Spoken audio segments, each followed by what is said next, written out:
السلام علیکم دوستانو، په دې هیله چې ټول به راته روغ او جوړ پاکستان وای. په نړیوال جام کې د افغانستان د بالرانو بیریږو، نه غواړو چې په چینای کې لوبه ورسره ترسره کړو. د پاکستان کرکټ بورډ د 2023 کال نړیوال جام په هکله خپلې روزنې تیارۍ پیل کړې دي. د دې هیواد د رسنیو د راپورونو له مخې پاکستان غواړي چې په چینای کې د هند په یو ښار کې د افغانستان پر ځای له استرالیا سره ولوبېږي.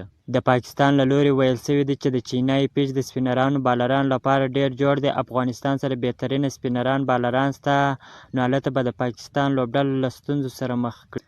نو له همدې کبله پاکستان غوښتنه کړې ده چې افغانستان پر ځای له استرالیا سره په چینای کې لوبې وشي. د افغانستان او پاکستان لوبې دې په بنګلور کې ترسره شي. د کرکټ نړیوالې شورا پاکستان ته ویلي دي د هند سره خپله لوبه په احمدآباد کرکټ لوبغالي کې ترسره کوي. پاکستان په دې هکله خپل غوسه ځواب تر اوسه پورې نه دی ویلی او خپل حکومت ځواب ته په تمه دی. د افغانستان او پاکستان د اکتوبر میاشتې په 23مه نیټه په چینای کې سره مخامخ شي. د یادونې وړ چې دغه لوبغاړي کې د بوتلون غوښتنې تر اوسه پورې د هند کرکټ بورډ او د کرکټ نړیوال شورا له لوري کوم غبرګون نه دی ښودل شوی. که مو چیرې دغه ویډیو خوښه شوې ده، په چینل کې نوي یاست نو حتما زموږ چینل هم در سره سبسکرایب کړئ. تر بلې ویډیو پورې د الله په امان.